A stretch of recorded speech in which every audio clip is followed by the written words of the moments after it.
sempat saat pengukuran yang di darat nih ya, ini sebagai contoh bagaimana mereka menguasai. Ada petugas ukur BPN tuh sempat enggan mengukur. Apa? Dia membeda enggan. Masa Pak segini luas, punya tanah cuma satu orang, udahlah kamu ukur aja, gak usah banyak tanya gitu, kata atasan dia. Makanya kemarin ada salah satu saksi bilang ke saya, Bang, tolong bang kalau ini kasus ini diangkat semuanya, tukang ukur di lapangan jangan dibawa-bawa, kasihan mereka bang, mereka hanya menjalankan perintah gitu di BPN. Caranya hampir sama, bahkan modusnya juga sama. Modus utamanya adalah dia melakukan perampasan dengan by law, dengan secara hukum. Jadi dia menciptakan dulu sertifikat, ya tentu saja kerjasama dengan BPN.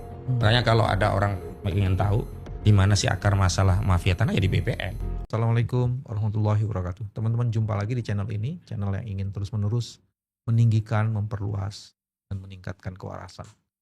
Dan hari ini kita tahu ada di sebagian wilayah kita yang terus-menerus diserbu, disandra, dan menjadi huru-hara karena ada banyak tekanan yang dilakukan oleh berbagai pihak untuk merampas hak milik mereka, bagiannya saja tanah.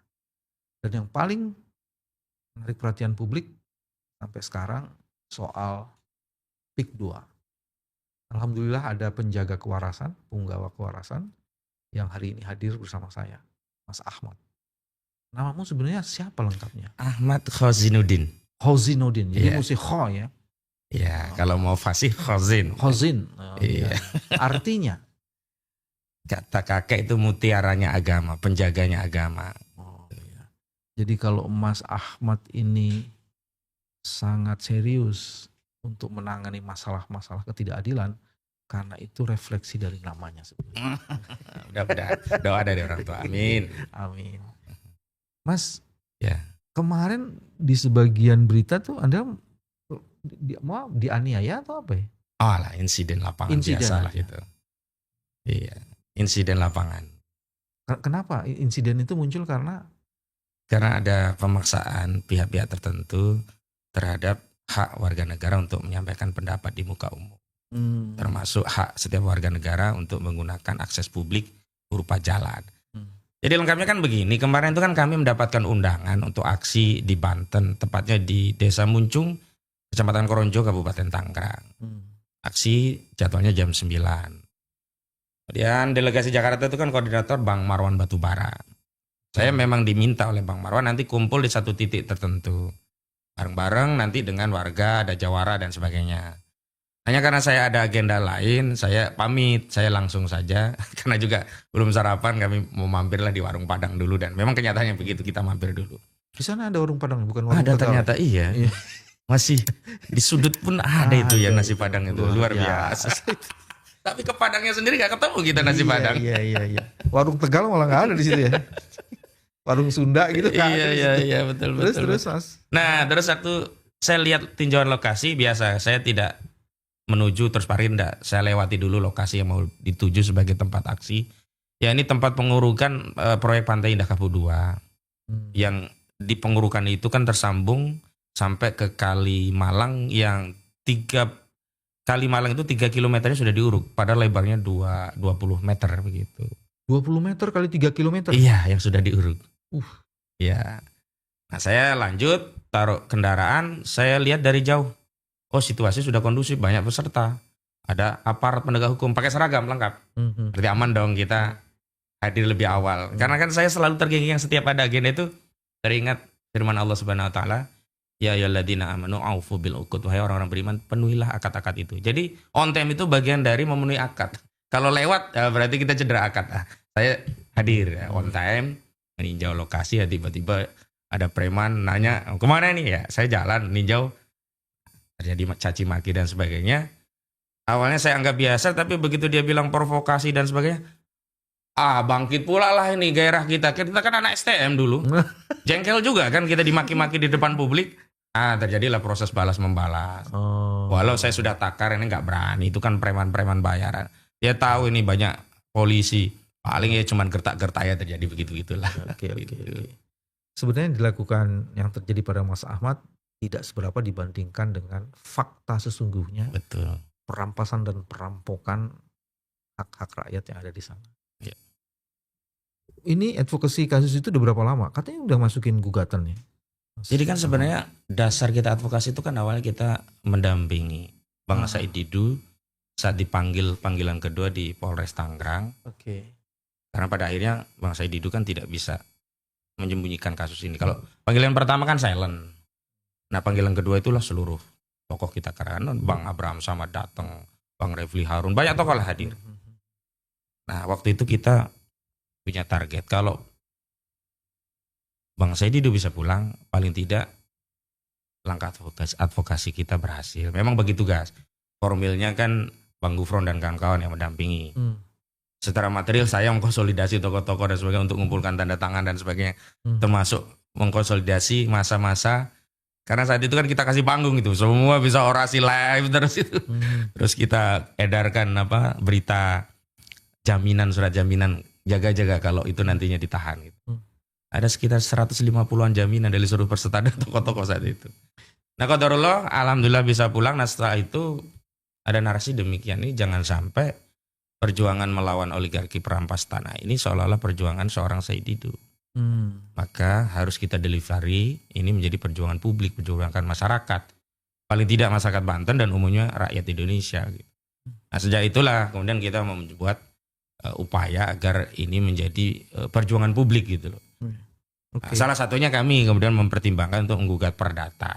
Nah, di bulan November, tepatnya tanggal 30 November 2024 yang lalu kami menggugat di Pengadilan Negeri Jakarta Pusat nomor perkara 754 PD3 2024 PNJKT PST. Nah, sejak saat itu memang kami kemudian concern baik secara litigasi di pengadilan maupun secara non litigasi melalui mitigasi fakta lapangan, penelusuran bukti, wawancara saksi dan sebagainya. Itu bagian dari upaya untuk menguatkan gugatan kami. Sekarang kita akan konsentrasi di situ. Apa informasi yang didapatkan yang bisa dikonversi menjadi fakta hukum? Ya, ada 8 poin ya yang kemudian kami jadikan materi muatan perbuatan melawan hukum. Poin yang pertama itu adanya penyelundupan hukum status PSN ini seolah-olah terjadi di seluruh kecamatan yang saat ini terjadi pembebasan lahan proyek PSN PIK 2. Padahal PSN PIK 2 itu hanya di 1.755 hektar. Dan itu di kecamatan mana? Itu pun sampai sekarang tidak ditunjuk lokasinya di mana. Jadi di PSN itu digambarkan secara kabur. Ya. Kan biasanya kan lokasinya harus strictly di sini gitu kan. Iya. Belakangan baru ditunjuk itu di daerah Kosambi, belakangan. Tapi dulu nggak pernah disebut. Makanya ketika kita tanya masyarakat, kenapa Pak lepas lo? Kami takut Pak. Ini kan PSN proyek negara. Kalau kami melawan nggak jual, toh akhirnya digusur. Dan metodenya itu bukan terjadi kontraktual, negosiasi tanya. Ada satu sawah yang hampir panen, langsung diuruk. Pemiliknya nggak tahu siapa yang nguruk. Lalu dia konfirmasi ke kelurahan, ke desa lah karena di sana kan kabupaten. Baru kemudian oleh kepala desa kades, oh ini ada pengganti dari PIK 2 dari Agung Sedayu. Berapa? 50.000. Ya sebenarnya nggak ridho dengan 50.000, tapi mau apa lagi? Dan sampai sekarang itu pun baru dibayar separuh gitu. Artinya memang narasi PSN ini memang diselundupkan ke seluruh wilayah seolah-olah proyek Agung Sedayu ini adalah proyeknya negara begitu. Narasi PSN itu dijual. Dan negara tidak pernah menjelaskan secara detail di mana batas atau lokasi wilayah dari PSN itu sehingga kemudian masyarakat jadi ditipu lah, dimanipulasi kan. Terakhir kan kemudian negara, katakanlah kalau negara kita kan representasinya kan pejabat publik, dalam hal ini kan Menteri Koordinator Bidang Ekonomi Erlangga Hartarto. Dari ujung-ujungnya dia mengklaim bahwa itu PIK 2 nggak ada PSN. Begitu. Memang benar PSN-nya itu diberikan kepada perusahaan, saya lupa namanya. PT-nya itu bukan PIK 2, bukan PT Pantai Indah Kapuk 2, bukan PANI. PT yang lain. Tapi ini adalah strategi dari Agung Sedayu yang dia membentuk sejumlah anak usaha yang terafiliasi. Contoh SHGB dan SHM yang ada di laut. Belakangan baru diakui oleh Agung Sedayu ada 2 perusahaan yang terafiliasi dengan Agung Sedayu yang punya SHGB di laut. Sebelumnya kan nggak pernah diakui. Memang mereka tidak pernah membuat rencana bisnis itu dikerjakan oleh satu PT. Ada beberapa PT, layer-layer. Termasuk ini contoh pembebasan lahan. Pak Bambang, pembebasan lahan itu nggak beli langsung dengan PT PIK. Melalui layer-layer. Pertama kepada individu tertentu, calo-calo. Langsung masuk ke PT. Baru PT ini masuk ke PT PANI, Pantai Indah Kapuk 2. Makanya mereka, ya persis kalimat yang saya kutip, seperti yang Aguan sampaikan di Tempo. Kami nggak tahu kalau di bawah itu ada mafia, yang jelas kami beli legal gitu. Iya benar, dia memang nggak melakukan itu di lapangan, tapi ujung dari proses perampasan tanah itu, babak akhirnya tanah itu siapa yang pakai? Agung Sedayu. Jadi kalau kita bicara tentang kejahatan, oke, dia mengklaim bukan pencuri motor, tapi ujungnya yang nerima barang ya curian itu siapa? Agung Sedayu. Maksudnya pencurinya beda dengan penadahnya. Ya penadahnya beda. Memang dia merasa. Nah, saya pernah ketemu satu kasus waktu itu pakai anak usahanya Agung Sedayu Group, namanya PT Sedayu Sejahtera Abadi. Dia berdalih dia pembeli beritikat baik, beli dari PT BMJ Bangun Marga Jaya 1 hektar tanah punya klien saya. Tapi PT Bangun Marga Jaya itu ya Agung Sedayu. Kenapa? Begitu tanah itu menjadi perumahan kompleknya Agung Sedayu, PT ini hilang. Memang sengaja dibentuk sebagai layer. Kalau kita bicara TPPU itu ada tindak pidana pencucian uang. Kalau ini tindak pidana legalisasi perampasan tanah dengan membentuk sejumlah korporasi biar sampai di akhir dia nggak ada kaitan. Makanya dia tidak pernah tersentuh hukum. Karena apa? Di akta perusahaan-perusahaan yang di bawah ini nggak ada nama Agung Sedayu, itu nama Aguan nggak ada. Makanya khusus di kasus PT Sedayu Sejahtera Abadi yang TKP itu lokus deliknya di 2006 yang lalu, dia mau nggak mau kena. Karena dia salah satu pemegang saham, bahkan anaknya namanya Alexander Halim Kusuma sebagai direksi. Yang sampai saat ini kasusnya dipetieskan oleh Barreskrim. Bukan di SP3 ya, dipetieskan. Kasus apa ini? Ini kasus tanah yang lain untuk memberikan contoh bagaimana cara dia merampas. Sama-sama korban perampasan tanah. Nah, kalau yang di mana di Kabupaten Tangerang yang PIK 2 ini, caranya hampir sama. Bahkan modusnya juga sama. Modus utamanya adalah dia melakukan perampasan dengan by law, dengan secara hukum. Jadi dia menciptakan dulu sertifikat, ya tentu saja kerjasama dengan BPN. Makanya kalau ada orang ingin tahu di mana sih akar masalah mafia tanah, ya di BPN. BPN itu mafia, sarang mafia tanahnya. Nah, sertifikat ini yang digunakan untuk mengusir pemilik tanah yang asli. Lu mau jual nggak? Kalau nggak ya kita taruh ke pengadilan. Ini gua punya sertifikat. Bahkan nggak pakai itu lagi, langsung diuruk. Kenapa? Karena merasa dia punya legitimasi hukum dari sertifikat yang dia bikin ini. Coba bayangkan, apa mungkin ada 900 hektar hanya dikuasai oleh 3 individu. Ada namanya Gojali, Freddy, Henry. Ini orang-orangnya Ali Hanafi Alijaya. Ali Hanafi Alijaya ini adalah orangnya Aguan. Dan materi terkait perampasan tanah juga masuk di gugatan kami, termasuk perbuatan melawan hukum. Karena terjadi manipulasi, ya, intimidasi, sehingga mau tidak mau akhirnya masyarakat tak berdaya, ya terima saja lah 30.000 daripada nggak sama sekali. Oke, coba kita mulai identifikasi modus operandinya. Yang pertama di laut dulu kita ya. Boleh, kita darat dulu. Darat dulu. Setelah itu baru kita kuasai laut. Yang pertama adalah wilayah-wilayah itu tiba-tiba diuruk. Cuman sebelum diuruk, PSN dibesar-besarkan dulu gitu ya. Oh, ini wilayah PSN, ini wilayah PSN. Yang pertama PSN. Rencana bisnis mereka seperti apa. Kemudian ada peta tapak yang mereka siapkan seperti apa. Nah, tanah yang masuk rencana bisnisnya mereka itulah baru mereka lakukan upaya untuk menguasai. Tahapan menguasai pertama apa? Secara hukum. Membuat sertifikat seolah-olah menguasai tanah itu. Setelah punya sertifikat, baru dia ada sebagian yang bernego, mau jual nggak? Kalau nggak kita bertarung. Kalau ada juga sebagian yang langsung diuruk. Dalihnya apa? Karena secara de jure kami punya sertifikat. De facto siapa yang dipakai untuk menguasai? De facto preman-preman. Saya nggak mau sebut preman ini. Koordinator terkenal lah se-Indonesia, se-Nusantara preman ini. Dia yang kemudian ngusir orang-orang yang ditambak, ngusir orang-orang yang ada di sawah, dia pasang pelang. Kemudian dalihnya apa? Tanah ini kami kuasai berdasarkan sertifikat AJB ini dan kiri ini atau AJB ini dan sertifikat ini. Padahal ini bikinan mereka. Jadi secara de jure dia kuasai dengan apa namanya alas hak yang mereka ciptakan. Secara de facto dia kuasai dengan preman. Nah, kalau terjadi ya upaya hukum, dia udah siapkan itu di pengadilan. Mafia di pengadilan. Nggak ada yang pernah menang perkara di Pengadilan Negeri Tangerang melawan Agojali, Freddy dan Hendry. Semuanya kalah, bisa dicek di pengadilan. Karena udah mereka siapkan juga. Jadi yang nunggu perkara di kepolisian untuk kepentingan kriminalisasi sudah ada. Yang nunggu di pengadilan sudah ada. Makanya sekarang masyarakat enggan mengambil upaya hukum di pengadilan. Kenapa? Begitu menggugat malah melegitimasi pencabutan status mereka. Baik di petun mereka nggak mau, Makanya di sekarang ini, Pak Bambang, banyak yang berharap ini. Kasus ini membongkar, menjatuhkan Aguan sehingga apa? Hak mereka bisa kembali. Karena mereka udah nggak percaya kalau pakai proses hukum. Kok jadi menjatuhkan Aguan itu kok emang jadi Ya dia jahat sekali Aguan itu. Oh. Merampas tanah. Nah pakai namanya Ali Hanafi Ali Jaya. Dan hari ini yang dia ingin kuasai bukan hanya tanah di daratan, bahkan di laut. Kalau di laut modus operandinya, orang-orang desa entah bikin girik palsu, ada yang girik di tempat lain seolah-olah lokasinya ditaruh di laut, mereka kemudian kerjasama, ada jasa surveyor seolah-olah itu benar, dicek secara formil, nanti bisa ditingkatkan SHGB-nya atau SHM-nya di BPN. BPN hanya ngecek, oh ada pihak surveyor, oh ada transaksi jual belinya, oh ada pajak masuknya, semua udah lengkap secara formil.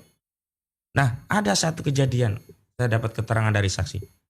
Sempat saat pengukuran yang di darat nih ya, ini sebagai contoh bagaimana mereka menguasai. Ada petugas ukur BPN tuh sempat enggan mengukur. Apa? Dia membuat dia enggan.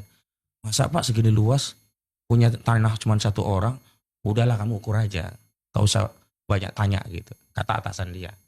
Makanya kemarin ada salah satu saksi bilang ke saya, Bang, tolong Bang kalau ini kasus ini diangkat semuanya. Tukang ukur di lapangan jangan dibawa-bawa, kasihan mereka Bang. Mereka hanya menjalankan perintah gitu di BPN. Ini yang di darat. Nah kembali ke laut. Di laut itu setelah diterbitkan ternyata ini diawali dengan kebijakan. Ujungnya itu Undang-Undang Cipta Kerja Bang. Di Undang-Undang Cipta Kerja itu di pasal 49 diperkenalkan istilah tanah musnah. Sebelumnya di UUPA nggak dikenal istilah tanah musnah. Yang masuk ke tanah musnah dulu nih. Kita selesaikan dulu sini. Ini menarik tanah musnah, cuman tunggu di belakang di ujung. Nah itu juga modus operandi. Nanti kalau yang terakhir kan exit strategi yang saya bilang.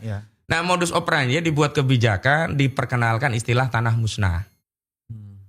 Setelah di Undang-Undang Cipta Kerja, Undang-Undang nomor 6 tahun 2023, di pasal 49 diatur tanah musnah, diturunkan dalam bentuk PP nomor 18 tahun 2021. Diatur di ketentuan pasal 1 angka 33 definisinya. Kemudian rincian tentang tanah musnah diatur di pasal 66 PP 18 2001. Kemarin ketika ada orang mengatakan tanah musnah kok seolah-olah setuju, keliru. Kenapa? Karena di PP tadi, tanah musnah tadi bisa jadi dasar legitimasi bagi pemegang hak terhadap tanah musnah tadi untuk melakukan reklamasi atau rekonstruksi. Sehingga kalaupun ya sertifikat di laut ini nantinya kemudian ketahuan secara material dan faktual salah, ya nggak apa-apa. Kenapa? Karena sudah diakui itu sebagai tanah musnah. Dengan demikian dia punya hak untuk merekonstruksi atau reklamasi sesuai dengan ketentuan pasal 66. Bahkan bukan itu saja Bang. Pasal 66 selain dia punya hak mereklamasi, juga punya hak dapat uang kerohiman juga. Udah ngerampas laut, dia minta uang kerohiman begitu.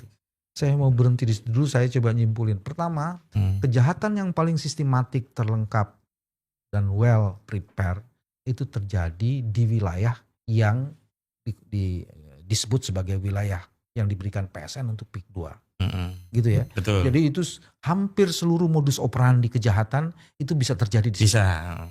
Satu itu. Kenapa modus operandi itu begitu dahsyat? Karena dia melibatkan begitu banyak orang. Dan seolah-olah ini sudah diorkestrasi dengan konduktor yang luar biasa. Tadi dari cerita Mas Ahmad itu disebutkan satu lembaga penegak hukumnya sudah dikuasai. Premannya sudah dikonsolidasi. Gitu ya. Sudah gitu aparat juga menjadi bagian dari instrumen. Betul. Dari para pihak ini. Terus sudah gitu ada cara juga. Mereka sudah mendapatkan legalisasi. Jadi ini legal criminal ya kayak gini nih. Iya, ya betul, kan? Legal criminal. Dia sudah ada alat penguasaan haknya itu sudah dimunculkan lebih dulu. Dengan penguasaan hak itu dilakukan proses santunan atau tekanan. Atau kombinasi dari keduanya. Yang mau diajak nego, dia nego. Kalau enggak langsung diuruk. Atau ada teror. Semacam itu. Dan itu terjadi sangat sistematis sekali. Teman-teman, itu terjadi di wilayah yang tidak jauh dari pusat kekuasaan. Jadi kalau sampai negara tidak terlibat dan mau mengambil bagian untuk menyelesaikan kasus ini, negara bisa dituduh tidak hadir. Bahkan bukan hanya itu. Bagian dari pelaku kriminal. Dan ini yang disebut dengan state corruption. Tadi saya mau lihat dulu nih. terrorizing masyarakatnya itu seperti apa sih? Sesuai Salah satu kutipannya, begitu terjadi negosiasi, Ali Hanafi Ali Jaya cuma bilang, lo jangan macam-macam. Kalau lo nggak mau, gue lelepin lo ke empang. Itu explicitly ada orang yang Eksplisit. membuat pernyataan kayak gitu. Iya, Ali Hanafi Ali Jaya kepada saksi yang kami temui ketika negosiasi terjadi alot. Kan begini, tanah itu kan awalnya diinformasikan ditawar 200 dari Ali Hanafi Ali Jaya, orangnya Agung Sedayu. Kemudian orang tadi menginformasikan kepada pemilik. Pemilik mengatakan sebenarnya nggak mau karena pasaran di situ 400 dan sebagainya, tapi dia tahu ini ngelawan orang besar. Ya sudahlah 200. Oke 200. Begitu oke 200 kata Ali apa? 200 kan kemarin, kalau sekarang nggak bisa 150. Loh kok 150? Iya 200 itu kemarin. Lah ini kan bingung, baru menginformasikan ke pemilik kan. Begitu sampai lagi ke pemilik turun 150. Loh kok 150 kemarin kan 200. Ya udah deh nggak apa-apa. Begitu nyampe lagi 100. Masya Allah. Begitu 100. Nah akhirnya mereka mengatakan si pemilik ya sudahlah kalau gitu kita selesaikan aja di kepolisian. Tapi begitu sampai di kepolisian ya siapa yang menang? Mereka udah dikuasai semua. Udahlah kepolisian kita udah dikuasai nih sama grupnya Ali Hanafi Ali Jaya ini, orangnya Aguan ini. Nggak ada kedaulatan institusi kepolisian kita kalau untuk masalah untuk yang berkaitan dengan PIK 2 gitu. Makanya saya sudah berkali-kali ini kayaknya nggak bisa selesai kalau belum Pak Listio ini diganti. Karena ada semacam apa ya, Iwa Pekiwan atau apa ya jasa.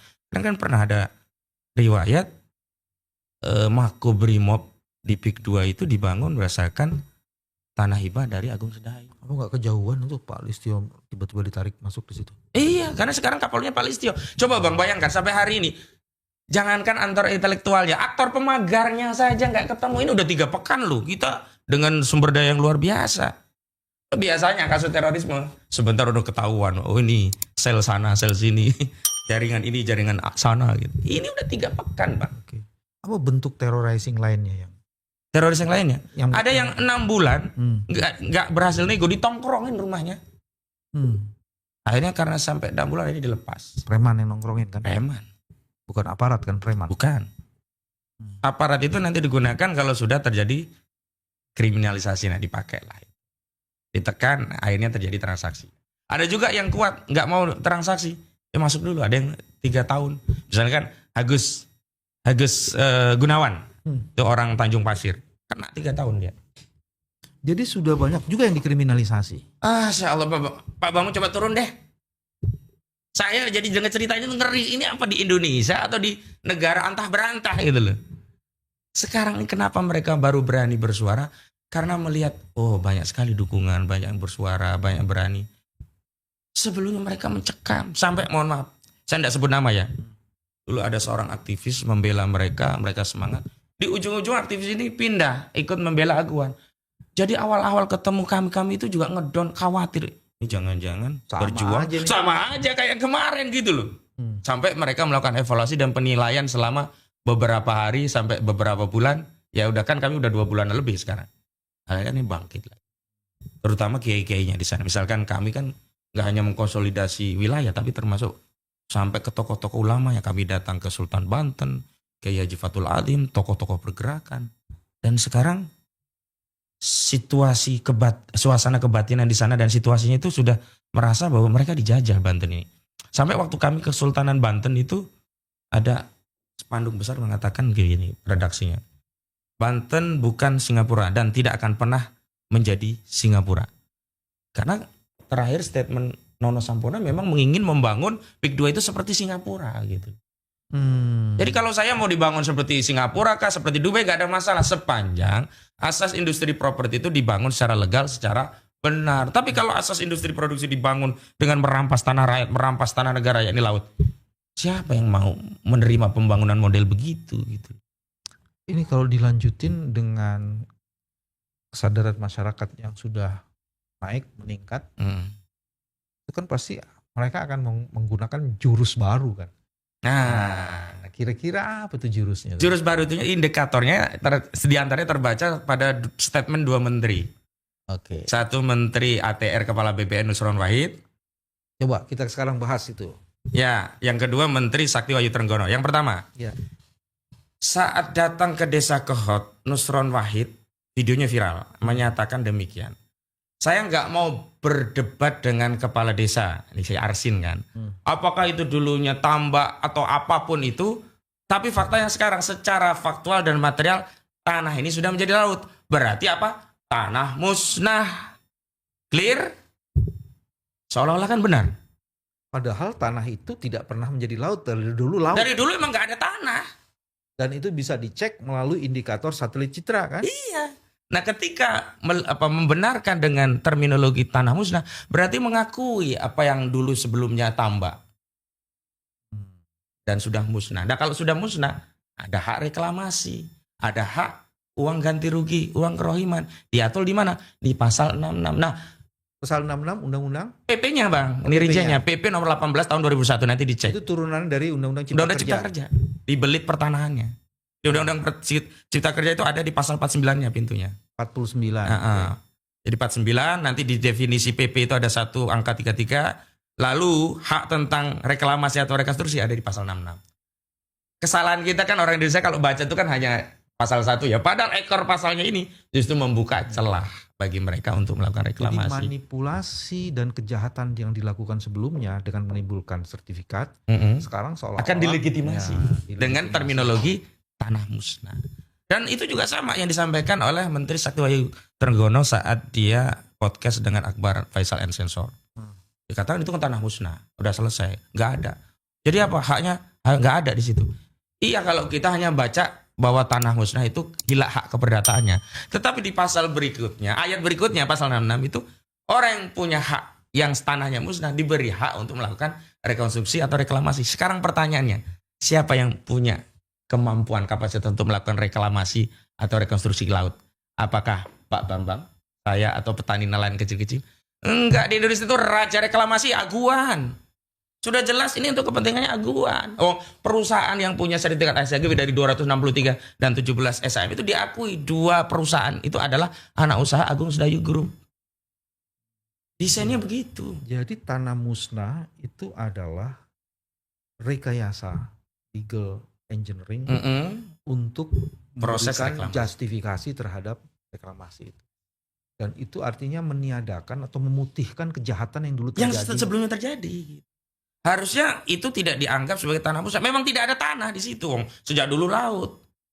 Sehingga prosesnya apa? Prosesnya adalah bahwa orang yang merekayasa tanah di laut tadi kena pasal 266, 263 setidaknya. Pasti ada pemalsuan dokumen. Pasti ada keterangan palsu dimasukkan akta otentik. Yang ini sedang jalan di Barreskrim katanya kan pasal ini. Tapi kita nggak tahu orangnya siapa. Yang kedua, produknya ini selain ya, nah ini juga saya heran. Upaya penyelamatan itu terlihat dari statement Menteri Nusron Wahid. Pada mulanya dia sebutkan bahwa sepanjang 2022 sampai 2023 telah diterbitkan sejumlah sertifikat di laut.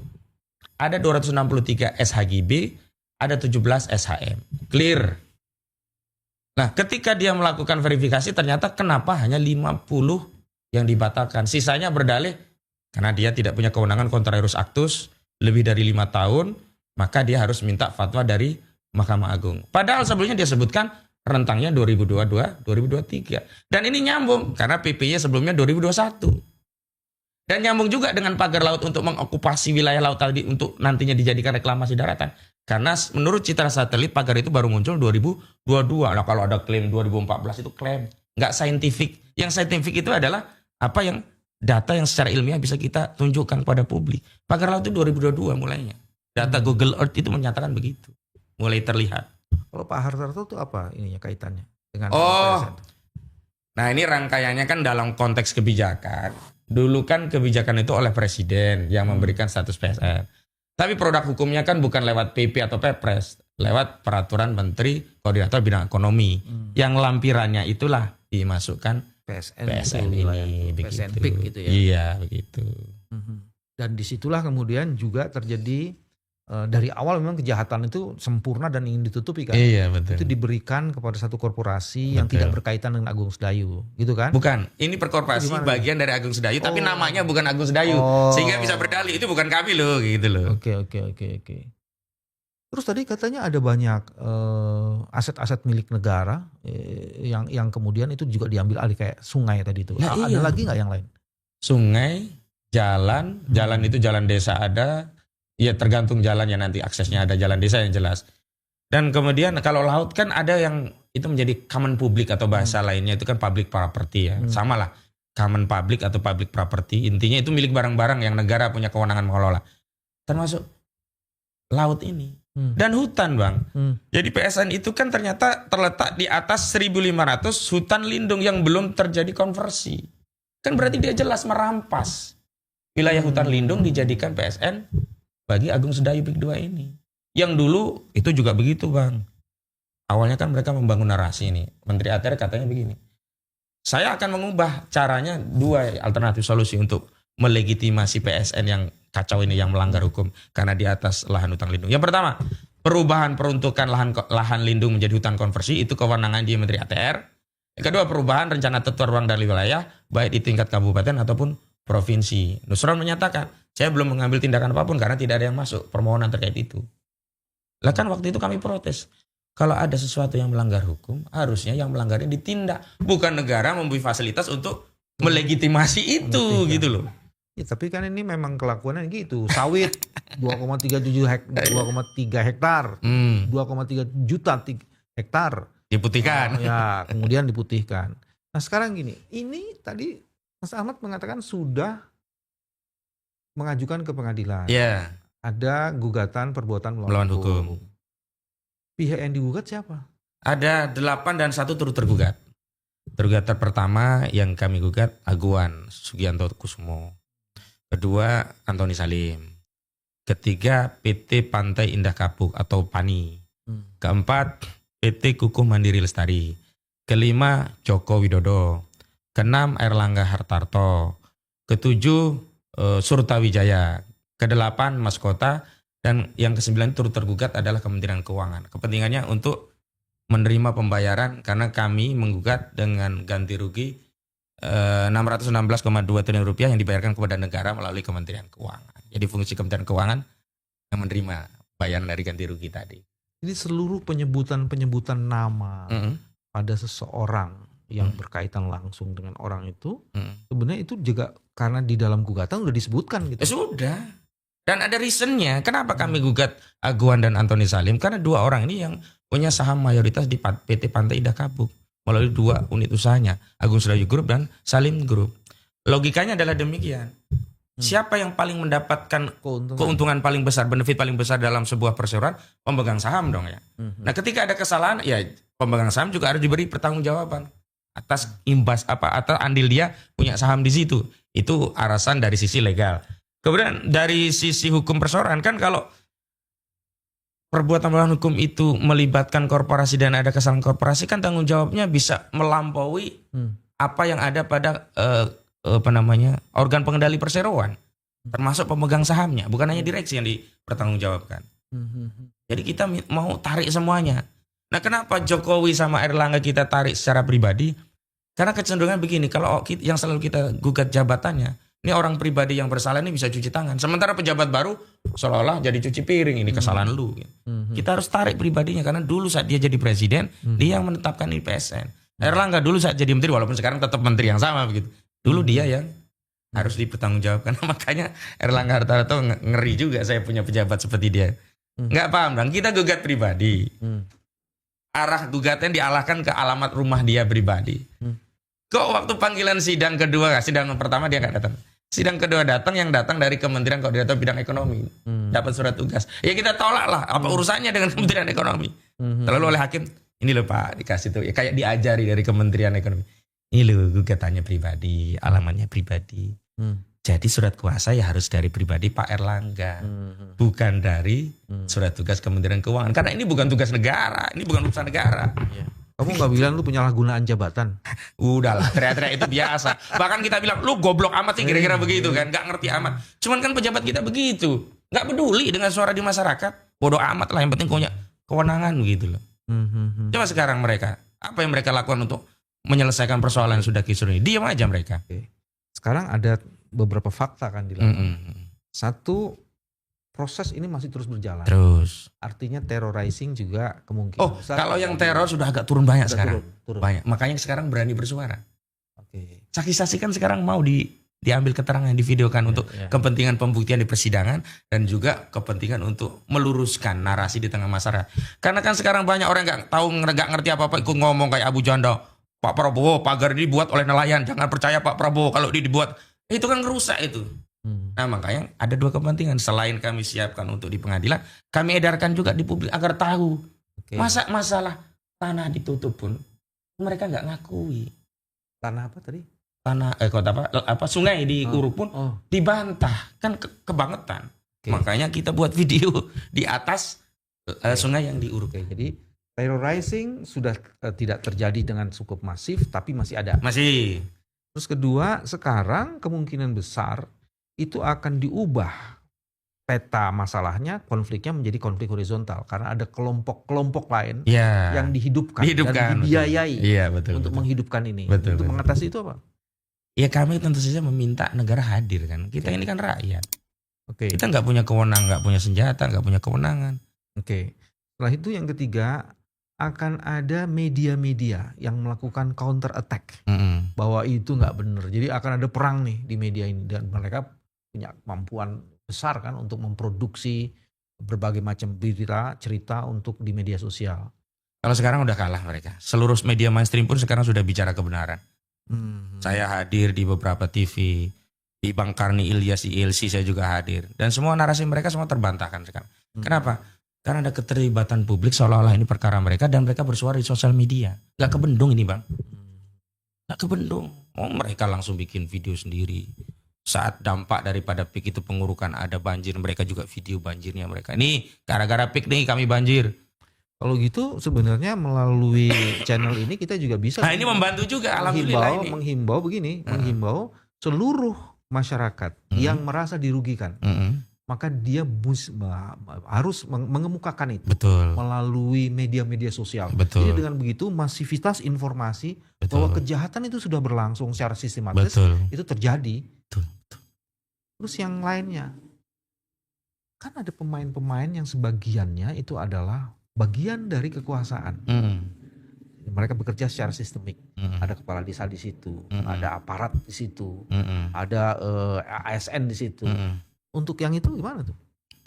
Indikator pemain itu dua yang bisa kami baca. Pertama, yang aktif membela dengan narasi-narasi yang melegitimasi apa yang mereka inginkan. Itu yang di garis depan tuh. Garis ya? depan. Yang kedua setidaknya yang mengambil sikap diam. Itu juga bagian dari pemain.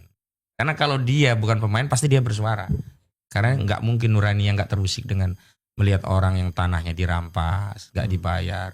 Ada yang 28 hektar, ada yang 6 hektar, ada yang 11 hektar, macam-macam. Nah, cuman bagaimana peta ujung daripada pertarungan ini? Baliknya memang ke kekuasaan. Kekuasaan atau negara ini mau berpihak kepada siapa? Kalau dia berpihak kepada oligarki, nggak ada nilai upaya kita di pengadilan itu. Kita tahu sendiri. Kekuasaan pengadilan itu subordinat lembaga kekuasaan. Kan hukum produk politik. Otoritas politik itu di atas otoritas hukum. Norma hukum pun dibuat oleh otoritas politik. Makanya kami tidak melihat pengadilan itu sebagai sarana untuk mencari keadilan secara direct, enggak. Tapi paling tidak menjadi sarana untuk mengungkap ini ke publik. Tapi kami punya landasan hukum karena kita sedang melakukan aktivitas pro justisia sehingga kami tidak bisa dikriminalisasi. Karena kan kita tahu sekarang ini kan orang yang memperjuangkan keadilan, membela yang benar malah kena potensi kriminalisasi. Harus kita antisipasi juga yang begitu-begitu. Oke. Kalau begitu sebenarnya saya menduga ada 3 hal yang sekarang akan terjadi. Iya. Nanti dibuka sedikit-sedikit ya. Pertama, dibangunlah satu legal justification, justifikasi hukum yang seolah-olah ini jalan keluar. Tapi sebenarnya ini adalah jebakan. Iya betul. Tadi sudah dijelaskan. Salah satunya adalah tanah musnah. Betul. Jadi itu mungkin bisa terjadi dan akan terjadi kampanye terus-menerus untuk melegitimasi ini. Dan akan ada ruang-ruang publik yang disediakan oleh mereka diisi oleh orang-orang bayaran untuk mengkampanyekan ini. Betul nggak kira-kira? Betul, betul. Tepat sekali. Oke, itu bagian pertama. Iya. Terus bagian yang kedua akan ada benturan. Konflik-konflik horizontal yang direkayasa. Seolah-olah kemudian ini ada kelompok-kelompok yang sebenarnya dia ikhlas, rela tanahnya diambil alih. Cuman ini ada provokator-provokator nih yang menyebabkan ini. Iya. Jadi konflik itu diciptakan. Iya. Betul nggak kayak gitu? Betul. Dan di antara strategi yang kedua, saya di lapangan sudah mulai ada korban-korban itu dihubungi langsung oleh orang-orang mereka mau diselesaikan langsung.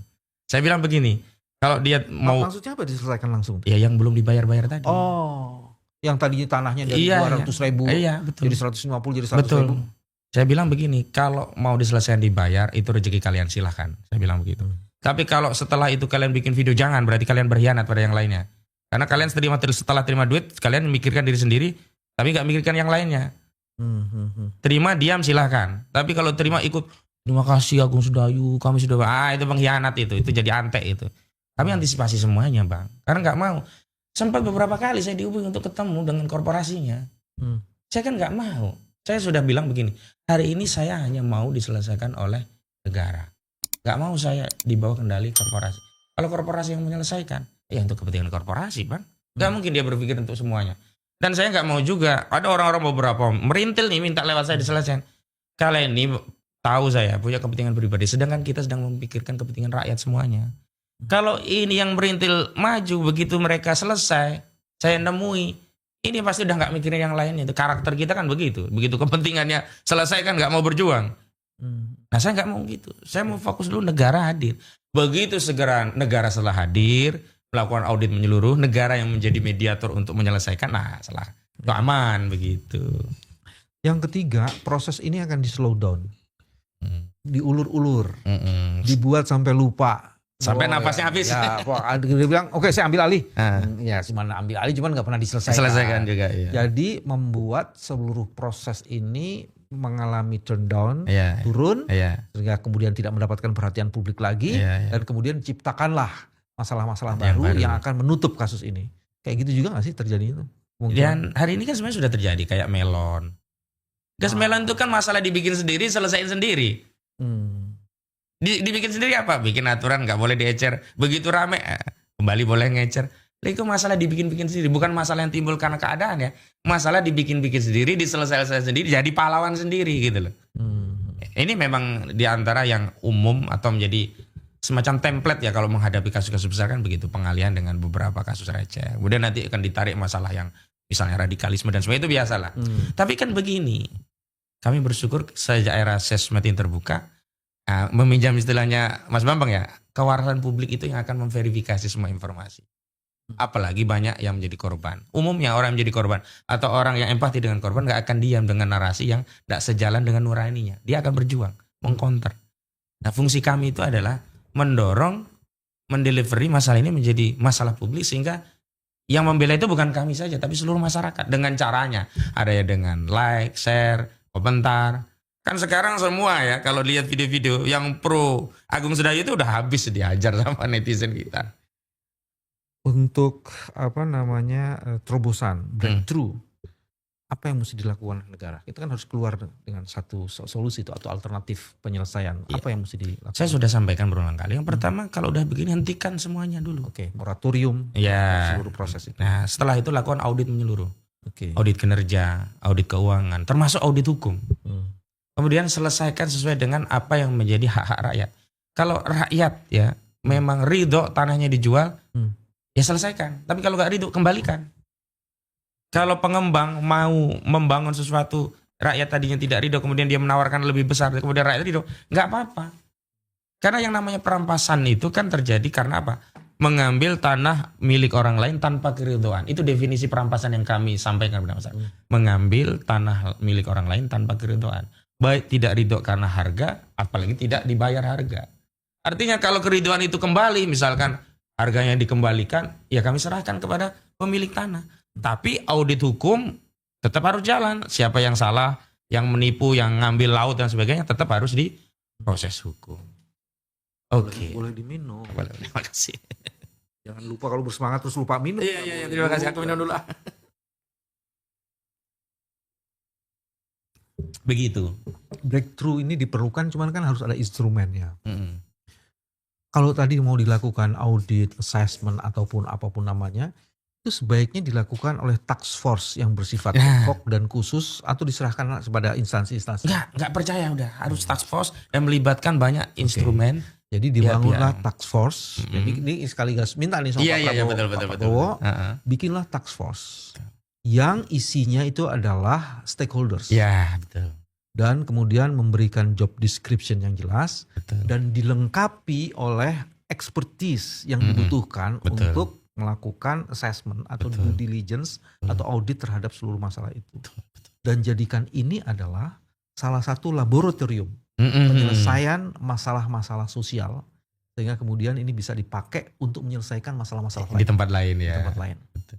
Dan yang paling penting adalah PSN menjadi kunci pembuka yang menyebabkan masalah ini menjadi begitu rumit dan kompleks.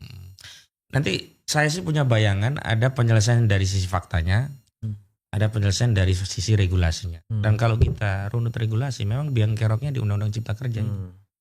Makanya menurut kami itu di antara rekomendasi yang paling penting terkait persoalan konflik agraria dan yang lainnya, itu adalah Presiden harus segera mengeluarkan Perpu untuk pembatalan Undang-Undang Cipta Kerja. Sehingga seluruh undang-undang yang direview melalui Undang-Undang Cipta Kerja yang sebelumnya diganti dengan Undang-Undang Cipta diberlakukan kembali. Oke. PPPP yang turunan Undang-Undang Cipta Kerja dibatalkan. Sehingga apa? Proses perampasan hak-hak publik bukan hanya masalah tanah ya. Hak publik itu banyak sekali. Sampai saya menggunakan istilah begini dulu itu sama kawan-kawan di Banten. Lah iya, kalau dulu oligarki itu tuh merampok tanah kita berupa nikel, batu bara, timah, di gunung-gunung, di lembah-lembah, kita diam. Ya wajar karena jauh dari kita. Nah sekarang dia merampas tanah di kampung kita, di halaman kita, sawah tempat kita mencari hidup, tambak mencari hidup, kok kita masih diam gitu loh. Nah akar masalahnya ternyata di Undang-Undang Cipta Kerja. Maka kalau diterbitkan Perpu untuk membatalkan Undang-Undang Cipta Kerja, lalu nanti proses harmonisasi undang-undang itu tidak boleh lagi dengan menggunakan pendekatan omnibus. Kenapa? Kalau sudah omnibus, ini rincian masalah pada sektor yang di omnibus itu tidak menjadi lengkap. Dan yang menarik kan kemarin itu kan substansi omnibus law Cipta Kerja itu paradigmanya adalah awalnya kan Cipta Kerja, sebenarnya bukan Cipta Kerja, Cipta Investasi. Kepentingan lebih menguntungkan pada investor oligarki. Sehingga apa? Normanya itu hanyalah norma untuk melayani oligarki agar mereka mudah untuk berbisnis tanpa memikirkan apakah kemudahan berbisnis para investor tadi merampas atau tidak hak-hak rakyat. Ternyata faktanya merampas hak rakyat. Begitu. Teman-teman, ada beberapa hal yang penting untuk dirumuskan. Bagian pertama, kejahatan itu begitu sempurna. Kompleksitasnya menghardik kesadaran kita dan nurani kita. Dan ini sudah tidak bisa dibiarkan. Karena kesempurnaan kejahatan itu awal dari sebuah masalah dan azab karena dari situ. Yang kedua, Undang-Undang Cipta Kerja itu ternyata menjadi biang kerok yang menyebabkan seluruh kompleksitas kejahatan itu terjadi. Dia sudah tidak bisa disebut lagi sebagai Undang-Undang Cipta Kerja, tapi Undang-Undang Cipta Oligarki. Karena menghasilkan oli bekas dan oli busuk. Sehingga kemudian harus ada upaya yang serius untuk mendelegitimasi Undang-Undang Cipta Oligarki ini.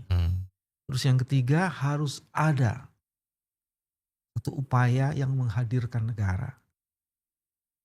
Tim khusus, task force yang bersihkan stakeholder yang ditopang oleh para ekspertis yang melakukan review terhadap peristiwa, terhadap kebijakan, dan terhadap dampak yang harusnya kemudian bisa diatasi perlu dilakukan.